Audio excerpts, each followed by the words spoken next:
Hey, everybody, welcome back to the podcast. You're listening to the longest running superhero role playing game on Earth. As always, I'm your host, the Game Master, and today we're talking about Wonder Woman versus Cheetah. But before we get into that, smash that like button, make sure you're subscribed, ring the bell for notifications, and as always, be sure to leave us a comment as that really helps out with the YouTube algorithm. We've got a great community here, and it's all thanks to you guys. Thank you so much for being here. With all that said, let's dive into the adventure. The prologue begins in 1943 when Wonder Woman agrees to do a benefit performance to raise money for the relief of women and children in Europe. Tickets are sold out, and there are no seats left, standing room only. A man comes out on stage to welcome everyone, but the rowdy men in the audience just want to see Wonder Woman in that skimpy outfit of hers, which they don't see anywhere else in 1943. If they went to the beach, the swimsuits there would go down to your knees. So they're treating this like a burlesque show. Onto the stage strides a beautiful woman named Priscilla Rich, who has long blonde hair. She's wearing a light green sequined gown akin to what Jessica Rabbit wears. Priscilla walks up to the microphone, but there is no applause, not even one polite hand clap. Unnerved, the future Cheetah thinks to herself that they don't want anybody but Wonder Woman. So instead of doing the opening act, he just announces that Wonder Woman is coming out onto the stage now, which takes Diana Prince off guard, thinking that she had more time. Diana runs to her dressing room at super speed and then spins in a circle. There's a brilliant flash of light, and when it subsides, she's wearing her satin tights. Wonder Woman hurries onto the stage, and the crowd goes wild. Seeing how potentially rowdy the men in the audience are, Wonder Woman lassos a grand piano and then throws it over the heads of the men in the audience, who freak out and begin to shove each other, try to avoid getting a piano dropped on them. But Wonder Woman pulls it back towards her like a yo yo using the lasso and then balances it on the end. The men cheer, but are also intimidated. The Golden Age Wonder Woman was all about dominance and submission. So, in a way, this is her dominating the audience. In speaking of such things, for her next trick, Wonder Woman basically introduces the audience to bondage. And for those wondering, no, I did not come up with this. So far, everything we've done is straight out of Cheetah's first appearance in Wonder Woman #6 from 1943. So, still in her alter ego, Cheetah places a leather gimp mask over Wonder Woman's head, which she refers to as a brank mask. Then they put a wide iron collar on Wonder Woman's neck to prevent her from moving it. Then Cheetah ties Wonder Woman up with chains. Um, Once she's weighted with heavy chains, Wonder Woman can't feel Cheetah steal the golden lasso and use it to tie her ankles together. And the truth aspect of the lasso isn't noticeable because Wonder Woman is always truthful. So on her end, she can't feel any change. Wonder Woman is then lowered into a glass tank full of water in the style of Houdini. Holding her breath, she tries to spread her legs but can't. Now she knows the golden lasso is around her ankles. So she spreads her knees wide and the chains on her thighs break. She moves her head, and her strength of 45 is enough to break the neck collar. She bites through the gimp mask too, then tries to use her tongue, untie the magic lasso, but she can't find it, and she can't hold her breath forever.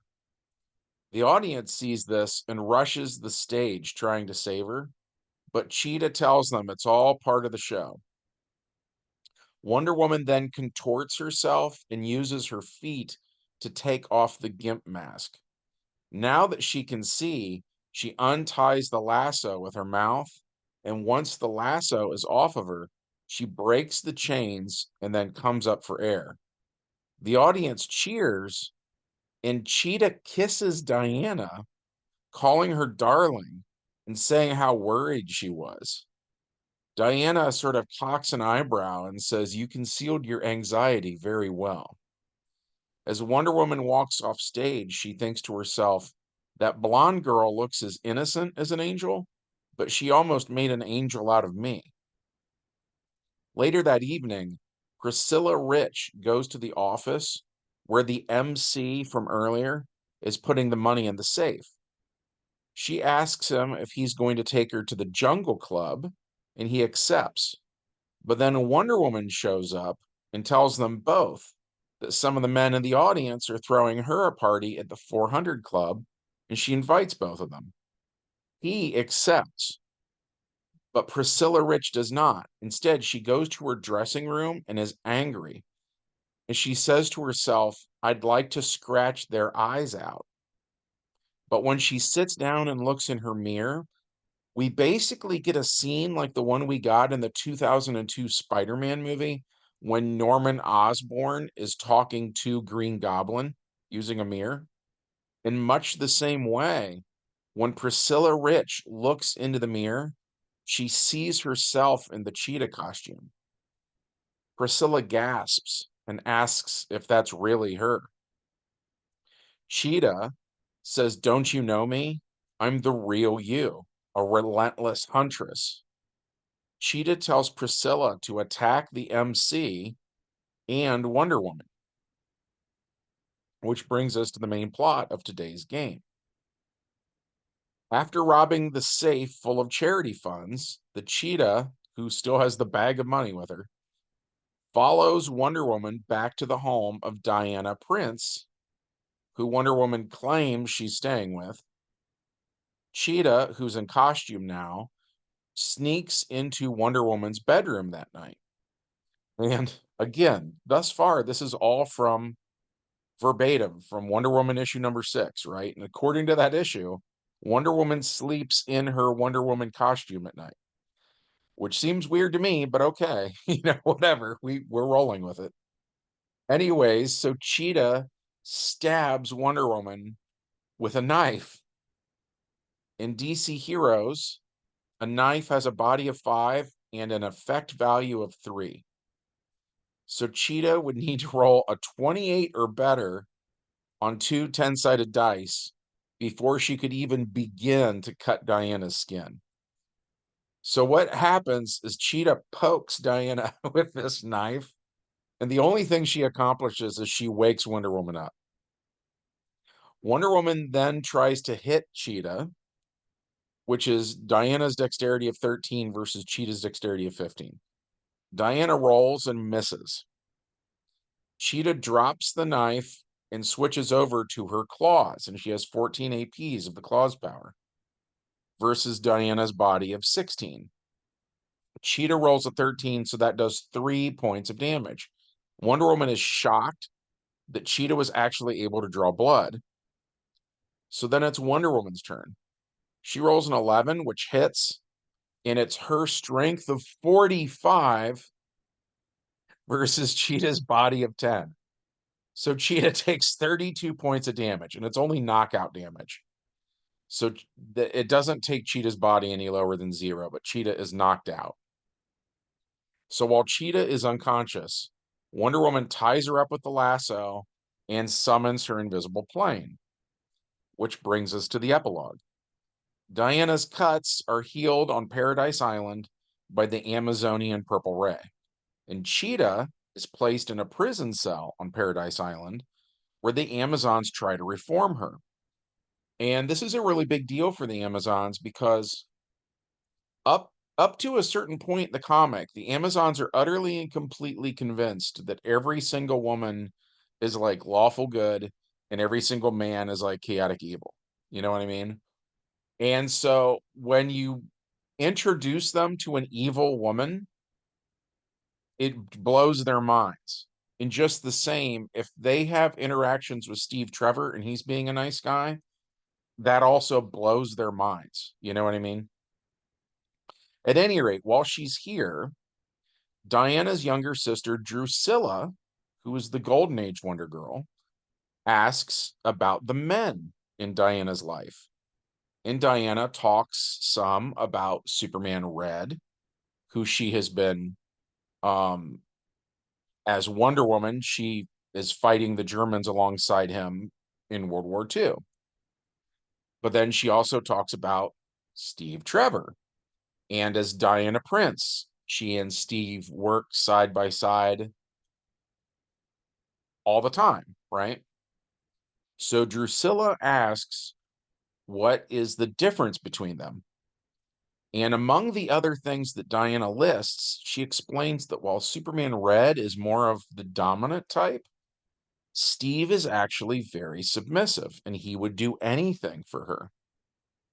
Drusilla thinks that this means that Diana has chosen Steve.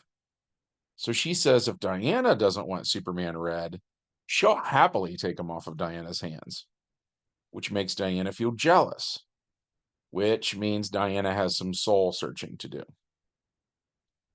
And that was it for this adventure. In Wonder Woman #6, Cheetah goes to stab Diana, then decides to hide the loot under Diana's bed and frame Diana for the crime, and it's a whole big thing. In our game, the player playing Cheetah didn't do that. She tried using the knife for all the good that did, uh, which has always been a stumbling block for me. I've always thought it was that Cheetah was an odd choice to be Diana's arch enemy because their power levels feel so unevenly matched. As much of a train wreck as the Wonder Woman 1984 film was, one of the things I actually liked about that movie was the wishing aspect because then Cheetah wished she had what Diana had. So therefore, she had her attributes, powers, etc., and then they were actually matched, right? So in a future game, I might actually rip that off. Like that sounds like a good job for Mixia Spitlick. At any rate, that was our game session for today. We hope that you liked it. If so, be sure to smash that like button. Make sure you're subscribed. Ring the bell for notifications. And as always, be sure to leave us a comment as that really helps us out with the YouTube algorithm.